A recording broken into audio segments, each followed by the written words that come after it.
Vendredi 23 août 2024, Enseigner aux disciples, deuxième partie. nous sommes reconnaissants envers Dieu de nous permettre de partager des moments aussi précieux avec vous sur votre chaîne, l'aventure dans la parole. Notre communauté s'agrandit et c'est grâce à vous. Soyez vous aussi actifs avec nous pour répandre le message, en likant, en partageant le lien, et nous vous invitons à vous abonner pour recevoir les notifications de chaque jour si cela n'est pas encore fait. Et pour un confort d'écoute en continu, nous vous proposons la playlist de chaque semaine.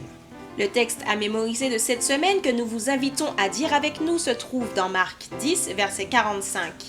Car le Fils de l'homme est venu non pour être servi, mais pour servir et donner sa vie comme la rançon de plusieurs. Quelle attitude devons-nous avoir pour entrer dans le royaume des cieux? Quelle classe de la société entrera dans le royaume des cieux, les riches ou les pauvres? Quels sont les principes à garder aujourd'hui pour faire partie du royaume des cieux? Les séquences de cette semaine nous ont aidés à répondre à ces questions.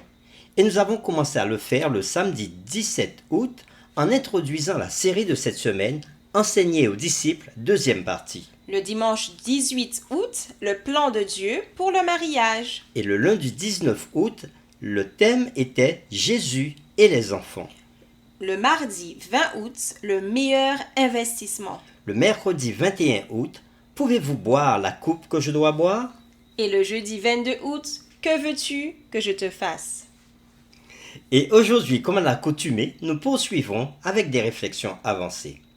Nous allons nous arrêter sur le royaume de Dieu et les petits-enfants. Comme dans les chapitres précédents de l'évangile de Marc, le thème du royaume de Dieu est également un thème central du chapitre 10. Dans ce chapitre, cependant, l'auteur pense à une question connexe. Comment les gens entrent-ils dans le royaume de Dieu? C'est-à-dire à quel point est-il difficile pour les gens de le faire? Marc incarne cette interrogation sous la forme de deux questions. Que dois-je faire pour hériter la vie éternelle dans Marc 10, verset 17 et qui peut être sauvé dans Marc 10, verset 26. Essentiellement, ces deux questions expriment la même idée sur celui qui peut entrer dans le royaume de Dieu. De plus, les réponses à ces deux questions affirment l'importance que Jésus avait donnée au royaume de Dieu dans sa prédication.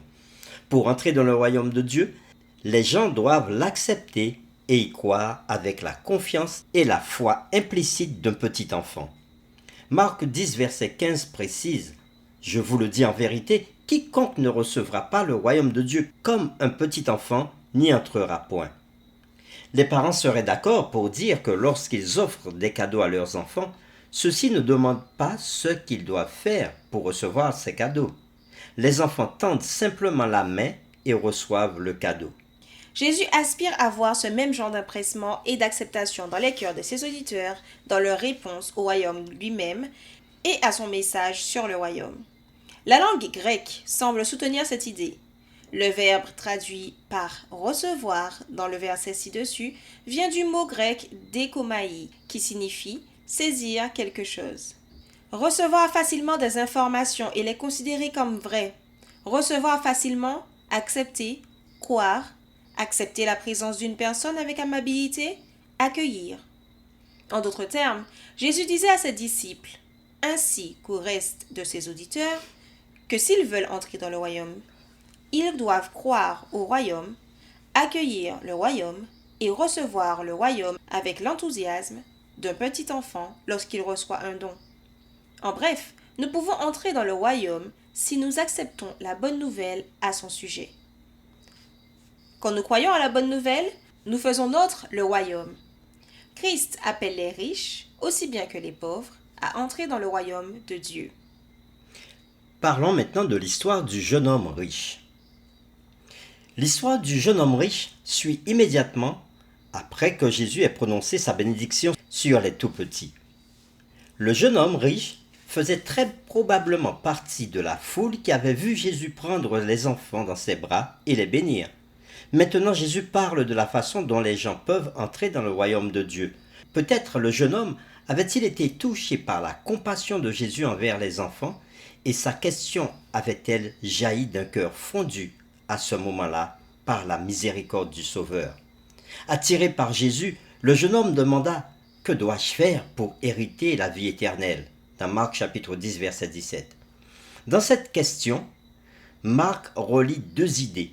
Le fait d'hériter la vie éternelle, premièrement, et deuxièmement, le royaume de Dieu. Dans les sections qui suivent, au chapitre 10, Jésus présenta deux obstacles qui peuvent empêcher les gens de faire l'expérience et d'entrer dans le royaume de Dieu. De la réponse de Jésus, nous apprenons qu'entrer dans le royaume n'est pas compliqué. Au même moment, nous devons être conscients des défis et des pièges qui peuvent entraver notre marche vers la liberté. Le premier piège concerne nos possessions matérielles. Après avoir lu l'histoire du jeune homme riche, nous remarquons que les héritiers du royaume de Dieu ont une forte connaissance de sa loi et des Écritures. Dieu aime ceux qui suivent ses instructions. Mais l'obéissance seule ne suffit pas à assurer l'entrée dans le royaume de Dieu.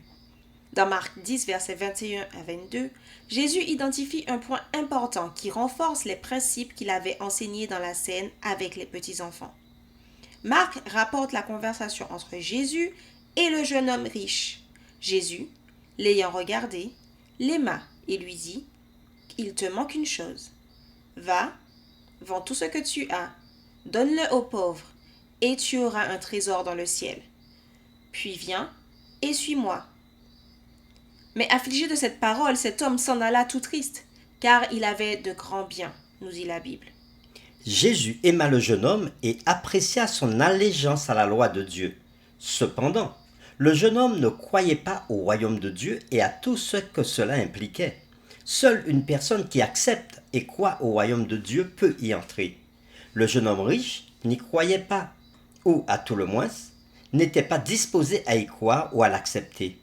Le jeune homme riche, tout comme certains disciples de Jésus, avait conceptualisé le royaume de Dieu en termes terrestres, avec la richesse et le pouvoir comme principales composantes. On pourrait dire qu'il était déjà citoyen d'un grand royaume sur cette terre, c'est-à-dire le royaume de Mammon ou des richesses. Car il avait de grands biens, nous dit Marc chapitre 10, verset 22.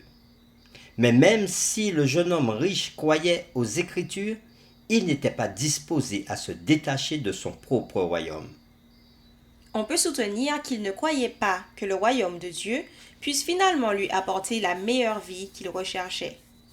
La question dans ce récit n'est pas celle de la moralité de la richesse, mais plutôt celle de la priorité que ceux qui affirment croire en Jésus accordent à son royaume. Malheureusement, trop de gens construisent de grands empires dans ce monde, ce qui les empêche de voir la pertinence du royaume de Dieu dans leur vie. En conséquence, ils ne donnent pas la première place au royaume de Dieu. Il est également vrai qu'un homme ou une femme riche n'a pas besoin de renoncer à ses biens ou à sa famille pour devenir un véritable disciple de Jésus. Dans sa discussion avec Pierre, Jésus répondit « Je vous le dis en vérité, il n'est personne qui, ayant quitté à cause de moi et à cause de la bonne nouvelle sa maison, ou ses frères, ou ses sœurs, ou sa mère, ou son père, ou ses enfants, ou ses terres, ne reçoivent au centuple, présentement dans ce siècle-ci, des maisons, des frères, des sœurs, des mères, des enfants et des terres, avec des persécutions et dans le siècle à venir, la vie. » Pour terminer, voici quelques questions sur lesquelles vous pourrez échanger avec votre famille ou votre communauté. Première question, comment pouvez-vous aider les enfants et les jeunes à rester attachés à Christ et à l'Église? Pourquoi est-il si important que nous fassions cela? Deuxièmement, nous entendons parfois des gens dire qu'ils ne se soucient pas de l'argent.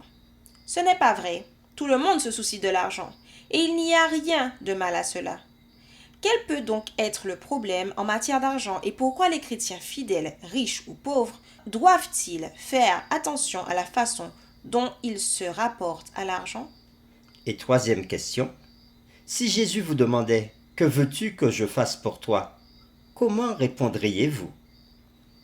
Notre série Enseigner aux disciples, deuxième partie est terminée. Nous vous donnons rendez-vous dès demain pour une nouvelle série intitulée Controverse à Jérusalem. Nous vous invitons à prier avec nous.